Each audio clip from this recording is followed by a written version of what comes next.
हाम्रो सधैँभरिको फेभरेट र टेस्टी खाजा egg chow mein. Hello food lover, स्वागत छ सबैजनालाई किचन पार्टनरमा।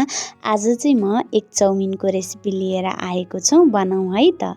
हरियो प्याज, गोलभेडा, मटर कोसा, चाहिए अनुसार बन्दा, काटेर राखेको क्याप्सिकम, गाजर, खोर्सानी, dark soya sauce, red soya sauce, tomato ketchup र अदुवा लसुनको पेस्ट चाहिन्छ। यहाँ पानी उमालिसकेको छु। यसमा चाहिँ म थोरै तेल र बेसार राख्छु। यसले चाहिँ हाम्रो चाउमिन सफ्ट हुन्छ। त्यही भएर मैले चाहिँ यसमा तेल र बेसार राखेको छु। यसलाई 4-5 मिनट पकाएँ मैले। यो पाकी पनि सक्यो र यसलाई चाहिँ म अब पानीले पखाल्छु। मलाई चाहिँ अलि छिटो बनाउनु परेको हुनाले मैले पखालेँ। तपाईँले सेलाउन पनि सक्नुहुन्छ। यसमा थोरै तेल राखेर मिक्स गर्छु म। यसो गर्नाले चाहिँ हाम्रो चाउमिन सफ्ट हुन्छ। त्यही भएर चाहिँ मैले यसमा थोरै तेल राखेको। अब तरकारीहरू पकाउँ। यसमा तोरीको तेल राखेको छु। यसको चाहिँ स्मेलै मिठो, त्यही भएर मैले चाहिँ यो राखेको। अघि काटेर राखेको प्याज र लदुवा, कस्तो लदुवा भन्न आएको होला, अदुवा लसुनको पेस्ट, बेसार, क्याप्सिकम अघि काटेर राखेको सबै चिजहरू चाहिँ यसमा मजाले राख्छु। यो भोइस ओभर गर्न पनि एकदमै गाह्रो, एउटा भन्यो अर्को हुन्छ। लसुनलाई असुन असुन भनेर आज हैरान गरिसकेँ मैले पनि।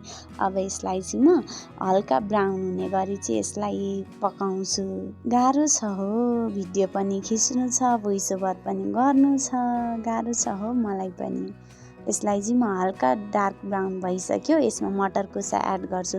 तपाईँले चाहिँ आफूलाई मनपर्छ भने चाहिँ तपाईँले चना पनि युज गर्न सक्नुहुन्छ। चना कसैलाई मनपर्छ, मलाई चाहिँ मटर कोसा नै बढी मनपर्छ चनाभन्दा।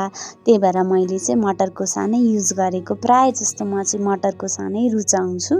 त्यही भएर मैले चाहिँ यही युज गर्छु धेरै जस्तो रेसिपी, चाउमिनको रेसिपी बनाउँदा चाहिँ। यसमा म अघि काटेर राखेको गोलभेडालाई एड गर्छु। यो कति धेरै देखिएको है, हेर्दा पनि तरकारी जस्तै। तपाईँलाई त किन नलागोस्, म आफै पकाउनेलाई त तरकारी जस्तो लागिरहेको थियो। एक्चुअली मेरो चाहिँ 6 प्लेट चाउमिन बनाउनु पर्ने हुनाले मैले चाहिँ अलिक धेरै मसलाहरू, यो तरकारीहरू लिएको होइन, नत्र मिठो हुँदैन नि त।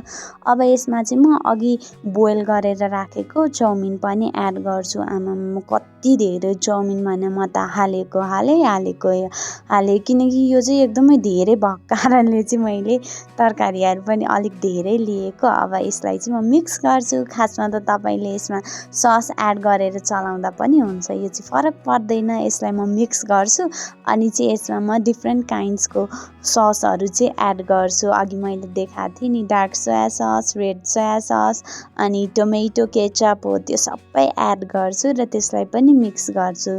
अघि नै राख्दा पनि फरक पर्दैन, मैले चाहिँ बिर्सेँ क्या, अलि म भुलक्कड छु नि त, त्यही भएर। अब यसलाई म एकदमै राम्ररी मिक्स गर्छु र एकैछिनमा झट्टपट्ट यो त हाम्रो रेडी भइहाल्छ। र अन्तिममा म यसमा थोरै खोर्सानी राख्छु, किनकि मेरो बुवाले चाहिँ खासै खोर्सानी खानुहुन्न, त्यही भएर म अलिकति मात्र राख्छु। तपाईँले आफ्नो स्वादअनुसार राख्न सक्नुहुन्छ। अब त हाम्रो चाउमिन रेडी भइसक्यो, खानालाई पनि हतार भइसक्यो। अब म यसमा अन्डा राख्छु। अन्डाको त रेसिपी मैले देखाउनु पर्दैन जस्तो लाग्छ, जिस्काएको है।